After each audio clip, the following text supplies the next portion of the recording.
سلسلہ چلتے چلتے چلتے عزت کے حوالے سے کہ انسان کو عزت جو ہے کیسے ملتی ہے؟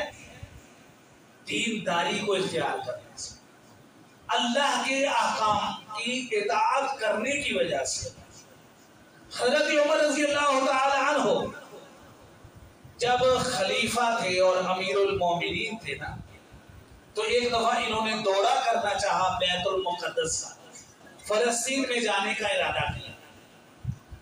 ان کے ساتھ امیر امت، جن کو اللہ کے نبی صلی اللہ علیہ وسلم نے اپنی امت کا امین قرار دیا تھا، ابو عبیدہ بن جراح رضی اللہ تعالیٰ عنہ، وہ بھی ساتھ تھے۔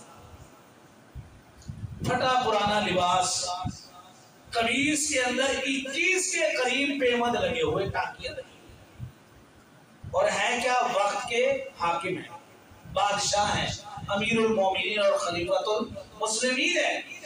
کیسر و کسریٰ، روم اور ایران کی اس وقت کی سپر پاور طاقتوں کے بادشاہوں کے پھیپھڑے اور کلیجے کانپ رہے تھے حضرت عمر کا نام سن کر۔ دیکھا نہیں تھا ابھی انہوں نے، یہ جا رہے ہیں۔ جب بیت المقدس کے قریب پہنچے نا، تو سیدنا ابو عبیدہ بن جراح رضی اللہ تعالیٰ عنہ نے ان کو مشورہ دیا کہ امیر المومنین، آپ ایک نئے علاقے میں آئے ہیں جو آپ کے ہی دور خلافت کے اندر فتح ہوئے ہیں۔ یہ علاقے، سیرت اور تاریخ کی کتابیں اگر ہم پڑھیں اور اس دور کے جغرافیائی نقشے کو اگر دیکھیں، تو 36,000 سے زیادہ بڑے بڑے شہروں کو حضرت عمر رضی اللہ کے دور خلافت میں فتح کیا گیا۔ یہ روم، یہ ایران، عراق، شام، یہ مصر اور مصر کے وسیع ترین علاقے جو ہیں، بعض روایات میں آتا ہے کہ ان کے دور خلافت جو ہے وہ 22 لاکھ مربع میل تک محیط ہو گیا تھا، لیکن صحیح روایت یہ ہے کہ وہ 44 لاکھ مربع میل تک حضرت عمر رضی اللہ عنہ کے 10 سالہ دور خلافت کے اندر اسلامی فتوحات کا سلسلہ جو ہے وہ وسیع ہو گیا تھا۔ لیکن عاجزی کی انتہا دیکھیں، حضرت عمر رضی اللہ عنہ کی سوچ کو پڑھیں کہ وہ عزت جو ہے کس چیز سے ملتی ہے، اس کو کس چیز سے وہ تعبیر کرتے ہیں۔ حضرت ابو عبیدہ بن جراح مشورہ دیتے ہیں کہ آپ دیار غیر میں آئے ہیں، یہاں کے نواب اور بڑے بڑے وڈیرے، سردار، رئیس آپ کو دیکھیں گے تو غائبانہ انہوں نے آپ کا نام تو سنا ہوا ہے، ان کے دلوں کے اندر آپ کی بڑی ہیبت ہے، بڑی عظمت ہے، بڑا آپ کا ان کے دلوں کے اندر ایک روب ہے۔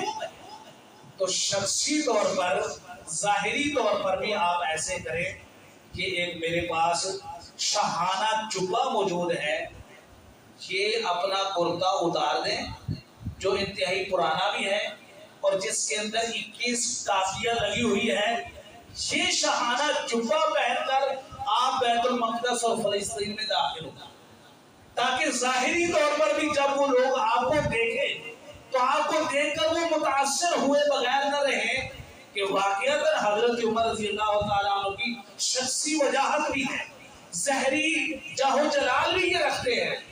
حضرت عمر رضی اللہ تعالیٰ عنہ، ابو عبیدہ بن جراح رضی اللہ تعالیٰ عنہ کا یہ مشورہ اور یہ بات سننے کے ساتھ نا آپ دیدہ ہو گئے اور ساتھ کہنے لگے کہ ابو عبیدہ بن جراح، تجھے پتہ ہے کہ میں مسلمان ہونے سے پہلے باپ کے کہنے پر سارا دن عرب کے صحراؤں اور پہاڑی سلسلوں کے اندر اونٹ چرایا کرتا تھا۔ یہ عزت مجھے اللہ تبارک و تعالیٰ نے دی تو کس وجہ سے دی؟ اسلام کی وجہ سے دی، اللہ کے احکامات کی اطاعت کرنے کی وجہ سے دی۔ اعزنا اللہ بالاسلام، اے ابو عبیدہ، ہمیں عزت اچھے لباس پہننے کی وجہ سے نہیں ملی۔ اچھے لباس تو ہم مسلمان ہونے سے پہلے بھی پہنا کرتے تھے، بڑی اچھی اچھی خوشبوئیں ہم استعمال کرتے تھے، ہم خاندانی اعتبار سے بڑا اثر و رسوخ رکھنے والے لوگ تھے، لیکن اس وقت بھی ہماری کوئی عزت نہیں تھی۔ عزت ہمیں دی ہے اللہ نے تو کس وجہ سے؟ اسلام کی وجہ سے عزت ملی ہے، یہ مقام جو مجھے ملا ہے اسلام کی وجہ سے ملا ہے۔ فَمَهْمَا نَطْلُبُ الْعِزَّةَ بِغَيْرِ مَا أَعَزَّنَا اللَّهُ أَذَلَّنَا اللَّهُ، اگر اسلام کو آج چھوڑ کر کسی دوسرے طریقے کے ذریعے ہم عزت تلاش کرنا چاہیں گے تو ہم پہلے کی طرح دوبارہ ذلیل ہو جائیں گے۔ اس لیے اے ابو عبیدہ، اس نئے جبے کی ضرورت نہیں ہے۔ عزت اصل کیا ہے کہ انسان اللہ کے ہاں عزت والا ہو، اور اللہ کے ہاں عزت والا کب ہوتا ہے؟ بلتا ان اللہ لا ينظر الى صورکم ولا الى اموالکم، اللہ تمہاری شکلوں کو، ظاہری لباس کو نہیں دیکھتا، اللہ تمہارے دلوں کو دیکھتا ہے، تمہارے اعمال اور کردار کو دیکھتا ہے۔ اگر یہ معاملہ ہوتا تو حضرت بلال اللہ کے یہاں قبول ہوتے؟ رنگ کے کالے ہیں، ہونٹ موٹے موٹے ہیں، اللہ اکبر کبیرہ، کوئی ان کو پسند کرنے والا نہیں ہے دنیا میں، لیکن اللہ کے ہاں قدر و منزلت چونکہ ظاہری شکل و صورت کی نہیں ہے، اللہ دلوں کو دیکھتا ہے۔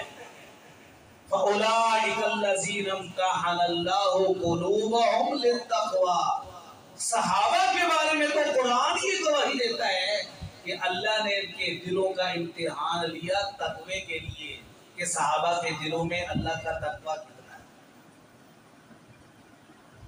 میں اور آپ نے اسلام قبول کیا ہے نا، ہم میں سے ہر آدمی کی یہ کوشش ہے کہ میرے دل کے اندر زیادہ سے زیادہ ایمان آ جائے۔ جس قدر میں اچھا عقیدہ بناؤں گا، جس قدر زیادہ نیک اعمال کروں گا، اتنا ہی زیادہ میرا دل جو ہے اس کے اندر ایمان بڑھے گا، اور میرا دل خوبصورت سے خوبصورت ہوتا جائے۔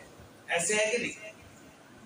میرے اور آپ کے پوری کائنات کے لوگوں میں ایمان آئے، ان کے دلوں کے اندر ایمان داخل ہو تو دل خوبصورت بنتا ہے۔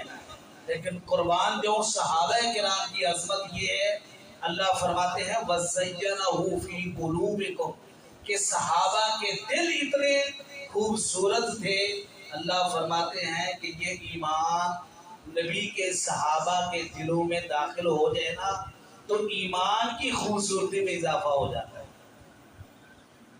کس کی خوبصورتی میں اضافہ ہوتا ہے؟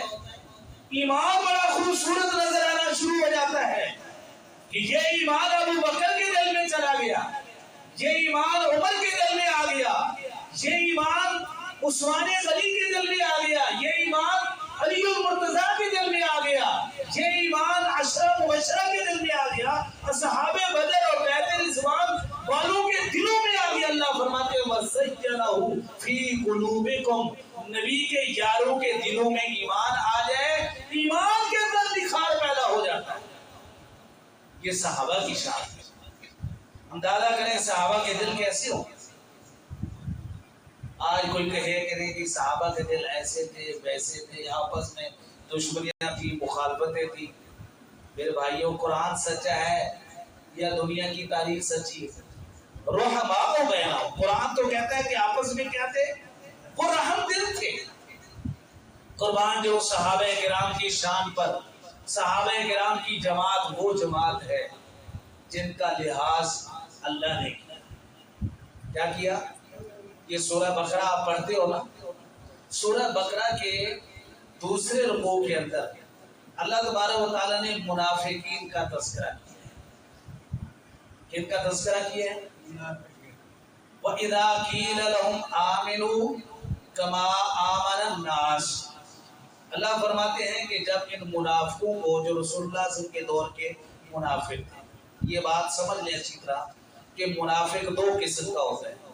ایک ہوتا ہے عقیدے کا منافق۔ عقیدے کا منافق یہ ہے کہ بظاہر زبان سے لا الہ الا اللہ پڑھتا ہے۔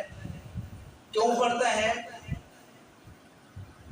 اس لیے کہ جب لا الہ الا اللہ بظاہر زبان سے پڑھ لوں گا تو مسلمانوں کی حکومت مجھے مسلمان سمجھے گی، میری جان بھی محفوظ ہو جائے گی، میرا مال بھی محفوظ ہو جائے گا، لیکن دل سے وہ اللہ کو مانتا نہیں ہے۔ اللہ کو مانتا، نبی کو مانتا، جنت جہنم کو مانتا،